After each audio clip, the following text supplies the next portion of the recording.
കുട്ടീസ്, welcome back to Xylem learning. Xylem ലേണിങ്ങിന്റെ പുതിയൊരു ക്ലാസ്സിലേക്ക് എല്ലാവർക്കും സ്വാഗതം. സുഖമല്ലേ? ശ്രുതി ടീച്ചറാണ്. അപ്പോൾ നിങ്ങൾക്ക് പരീക്ഷയ്ക്കൊക്കെ വേണ്ട വളരെ പ്രധാനപ്പെട്ട ചില ചോദ്യങ്ങളൊക്കെ ഉണ്ട് അല്ലേ? സാധ്യതയുള്ള അല്ലെങ്കിൽ നമ്മൾ അറിഞ്ഞിരിക്കേണ്ട ചില ചോദ്യങ്ങൾ, അതുമായിട്ടാണ് ടീച്ചർ വന്നിരിക്കുന്നത്. എല്ലാവർക്കും ഒരിക്കൽ കൂടി സൈലത്തിൻ്റെ ക്ലാസ്സിലേക്ക് സ്വാഗതം. നമ്മുടെ ചാനൽ സബ്സ്ക്രൈബ് ചെയ്യണം, അതുപോലെ ലൈക്ക് ചെയ്യണം കേട്ടോ. പിന്നെ ഫ്രണ്ട്സിനോടൊക്കെ പറഞ്ഞു കൊടുക്കണേ, ഇങ്ങനൊരു ചാനലുണ്ട്, അതിൽ ഇങ്ങനത്തെ കാര്യങ്ങളൊക്കെ പറയുന്നുണ്ട്, എല്ലാവരും വന്ന് കാണണം കേട്ടോ. സെറ്റല്ലേ? ഓക്കെ. അപ്പോൾ ഇന്ന് ടീച്ചർ നോക്കിയേ എന്തൊക്കെയാ. അയ്യോ, ഇഷ്ടമുള്ള ഫുഡൊക്കെ ഉണ്ടല്ലേ.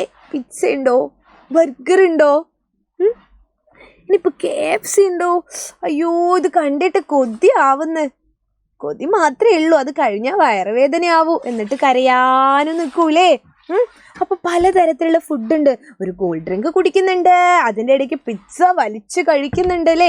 പിസ്സ ഇങ്ങനെ നൂല് പോലെ ഇങ്ങനെ ഉറ്റി വരില്ലേ, ഇങ്ങനെ വരില്ലേ. അപ്പോൾ ഈ ഒരുപാട് ഫുഡ് വേറെയും കാണുന്നുണ്ട് അല്ലേ. ഇതൊക്കെ കണ്ടാൽ ഒന്നിച്ച് കണ്ടാൽ കഴിക്കാൻ തോന്നുമോ? എനിക്കൊക്കെ കണ്ടാൽ തന്നെ വയറ് നിറയും. ടീച്ചർക്ക് എന്താ ഇഷ്ടം എന്നറിയോ?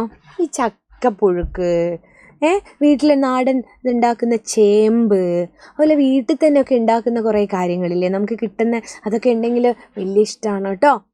ഇത് പിന്നെ ചെറുപയറൊക്കെ പുഴുങ്ങിയതുണ്ടെങ്കിൽ, കടല, അതൊക്കെ ഇഷ്ടമാണ്. പിന്നെ ഇത്തരത്തിലുള്ള ഫുഡുകളൊന്നും വലിയ ഇഷ്ടമൊന്നുമല്ല. എൻ്റെ മോക്കൊക്കെ വലിയ ഇഷ്ടമാണ്. അപ്പോൾ ഞങ്ങൾ ഇടയ്ക്ക് പറയുമോ, ഇങ്ങനെയൊന്നും കഴിക്കരുത് കേട്ടോ. അപ്പോൾ എപ്പോഴെങ്കിലുമൊക്കെ പുറത്തൊക്കെ പോകുമ്പോൾ വാങ്ങിക്കൊടുക്കും, ചിലപ്പോൾ ഒന്ന് ഓർഡറൊക്കെ ചെയ്ത് കൊടുക്കും. ആഗ്രഹമല്ലേ നിങ്ങളുടെ അല്ലേ? അപ്പോൾ ഇവരൊക്കെ കഴിക്കുന്ന ഫുഡ് നോക്ക്. അയ്യോ, ഇത് നോക്കിയേ എന്തൊക്കെയാ. Healthy food. ഇവിടെ പഴവും ഫ്രൂട്ട്സൊക്കെ ഉണ്ട് അല്ലേ. അതാ എല്ലാം ഉൾപ്പെട്ടിട്ടുള്ള പാലൊക്കെ ഉണ്ട്. നിങ്ങൾക്ക് ഇഷ്ടമാണോ പാല്? ചിലർക്ക് പാലൊന്നും ഒട്ടും ഇഷ്ടം ഉണ്ടാവില്ല അല്ലേ. പക്ഷെ പാൽ ഇടയ്ക്കൊന്ന് കുടിക്കണം കേട്ടോ. നല്ല പ്രോട്ടീൻ റിച്ച് ആയിട്ടുള്ള പാലും മുട്ടയൊക്കെ കഴിക്കണോ. ഇത് നോക്കിയേ, ഫ്രൂട്ട്സൊക്കെ കഴിക്കുന്നുണ്ട്. നന്നായിട്ട് കഴുകിയിട്ട് ഫ്രൂട്ട്സൊക്കെ കഴിക്കണം കേട്ടോ. ഇതാ ഇവിടെയുണ്ട് ഓരോരുത്തർ കഴിക്കുന്ന കണ്ട. അതാ മിൽക്ക് ഉണ്ട്. മിൽക്ക് കാണുമ്പോൾ എന്നൊക്കെ പറയൂലേ, ഛർദിയൊക്കെ വരും. അപ്പോൾ എന്തിനാണ് നാം ആഹാരം കഴിക്കുന്നത്? നിങ്ങൾ പറയൂ, എന്തിനാണ് നാം ആഹാരം കഴിക്കുന്നത്? എന്തിനാ നമ്മൾ ആഹാരം കഴിക്കുന്നത്? എന്തിനാണ് ആഹാരം കഴിക്കുന്നത്? എന്തിനാ? ഇത്തരത്തിലുള്ള ഫ്രൂട്ട്സൊക്കെ നമ്മൾ എന്തിനാ കഴിക്കുന്നത്? ആരോഗ്യത്തോടെ വളരാൻ നമുക്ക് എന്ത് വേണം? ആഹാരം വേണം. പിന്നെ എന്താണ്? നമുക്ക് എന്തെങ്കിലുമൊക്കെ ചെയ്യാൻ നമുക്ക് എനർജി വേണം അല്ലേ. അപ്പോൾ പ്രവൃത്തിയൊക്കെ ചെയ്യാൻ, എന്ത് പ്രവൃത്തി ആയാലും അതൊക്കെ ചെയ്യാനുള്ള കഴിവിന് വേണ്ടിയിട്ടാണ് നമ്മൾ എന്ത് ചെയ്യുന്നത്? ആഹാരം കഴിക്കുന്നത് അല്ലേ. ആരോഗ്യത്തോടെ വളരാനും നമുക്ക് എന്തെങ്കിലുമൊക്കെ ചെയ്യാനുള്ള എനർജി കിട്ടാനും വേണ്ടിയിട്ടാണ് നമ്മൾ നല്ല ഹെൽത്തി ആയിട്ടുള്ള ഫുഡ് കഴിക്കുന്നത്. ശരിയല്ലേ? യെസ്.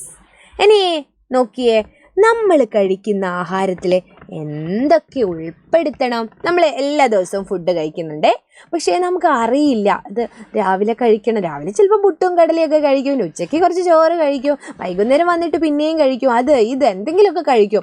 പക്ഷേ നമ്മുടെ കഴിക്കുന്ന കാര്യത്തിൽ നമ്മുടെ വയറിനും നമ്മുടെ ആരോഗ്യത്തിനും നമ്മുടെ ഹെൽത്തിനും ഒക്കെ വേണ്ടത് ഏത് തരത്തിലുള്ള ഫുഡാണ് എന്ന് നമ്മൾ അറിയേണ്ടതായിട്ടില്ലേ? നമ്മൾ അറിയേണ്ടതായിട്ടുണ്ട്. അപ്പോൾ ആഹാരത്തിൽ എന്തൊക്കെ ഉൾപ്പെടുത്തണം നോക്കണേ. ധാന്യങ്ങൾ എന്ന് പറയുമ്പോൾ അരിയുണ്ട്, ഗോതമ്പുണ്ട് അല്ലേ. അതുപോലെ പയറുവർഗ്ഗങ്ങളൊക്കെ അല്ലേ, അതിൽ പെടില്ലേ. പിന്നെ പഴങ്ങൾ, ഫ്രൂട്ട്സ് ചിലർക്ക് ഇഷ്ടേ ഉണ്ടാവില്ല. എല്ലാ ഫ്രൂട്ട്സൊന്നും നിങ്ങൾക്ക് കഴിക്കാൻ മടിയാണ് അല്ലേ. ചില ഫ്രൂട്ട്സ്, ആപ്പിൾ ഇഷ്ടമാണോ? ഗ്രേപ്പ് ഇഷ്ടമാണോ? ബനാന, പിന്നെ അതുപോലെ വേറെ എന്തൊക്കെയാണ്, സ്ട്രോബെറിയൊക്കെ ഇഷ്ടമായിരിക്കും ചിലപ്പോൾ അല്ലേ. അങ്ങനെ നല്ല ഓറഞ്ച് അല്ലേ, വൈറ്റമിൻ C ഒക്കെ ഉള്ള നല്ല ഫുഡുകളുണ്ട്. എല്ലാ തരം പഴങ്ങളും നമ്മൾ കഴിക്കുക. ചില പഴങ്ങൾ, മുന്തിരിയൊക്കെ നന്നായിട്ട് കഴുകിയിട്ട് കഴിക്കണേ. നന്നായിട്ട് വെള്ളത്തിലിട്ടിട്ട് കഴുകിയിട്ട് മാത്രം കഴിക്കുക കേട്ടോ. പിന്നെ പച്ചക്കറികൾ കഴിക്കണം. പച്ചക്കറികൾ നിങ്ങളുടെ വീട്ടിലുണ്ടാവും, അല്ലാതെ ഉണ്ടാവും അല്ലേ. പച്ചക്കറികൾ, ക്യാരറ്റും ഒക്കെ പച്ചയോടെ തന്നെ കഴിക്കുന്നത് നല്ലതാണ്.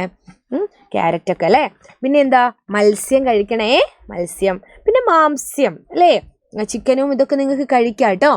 നന്നായിട്ട് ശരീരത്തിന് ആവശ്യമുള്ള കാര്യങ്ങൾ ഒരുപാട് കഴിച്ചിട്ടില്ലെങ്കിലും കുറച്ചെങ്കിലും നിങ്ങൾ കഴിക്കണം മത്സ്യം. പിന്നെ പാലെന്തായാലും കുടിക്കണേ. അപ്പോൾ ഇത്രയൊക്കെ നമ്മളെ ഭക്ഷണത്തിൽ ഉൾപ്പെടുത്തണം. ഇനി വേറൊരു ചോദ്യം നിങ്ങളോട് ചോദിക്കുകയാണ്. ഇതെന്താണ്? ഇത് ലഡു ആണ്. ലഡുവിന് എന്താ രുചി എന്നൊന്ന് കമൻറ്റ് ചെയ്തേ എല്ലാവരും. ലഡുവിന് എന്താണ് രുചി? മധുരമാണല്ലേ, മധുരമാണ്. ഇനി ഇതാ ഇങ്ങനെ, ഇത് പലർക്കും ഇഷ്ടമല്ല. ഇതിൻ്റെ രുചി എന്താ? കയ്പ്പാണ് അല്ലേ? കയ്പ്പല്ലേ, പാവയ്ക്ക എന്നൊക്കെ പറയും നമ്മളല്ലേ, കയ്പ്പ്. ഇതോ മുളക്. എന്താ? എരിവ് അല്ലേ? മധുരം. ഇതോ എരിവോ? എരിവ് അല്ലേ? അപ്പോൾ ഇതാണ് ഓരോന്നിൻ്റെ രുചികൾ. അതൊക്കെ നമ്മൾ മനസ്സിലാക്കുക. അപ്പോൾ ടീച്ചർ ഇതുപോലുള്ള വീഡിയോസുമായിട്ട് അടുത്ത ക്ലാസ്സിൽ വരാം. വളരെ എഫക്റ്റീവായിട്ടുള്ള ഇത്തരം ക്ലാസ്സുകൾ എന്ത് ചെയ്യുക, നിങ്ങൾ ഫോളോ ചെയ്യുക കേട്ടോ. അപ്പോൾ അടുത്ത ക്ലാസ്സിൽ കാണാം. ടാറ്റാ.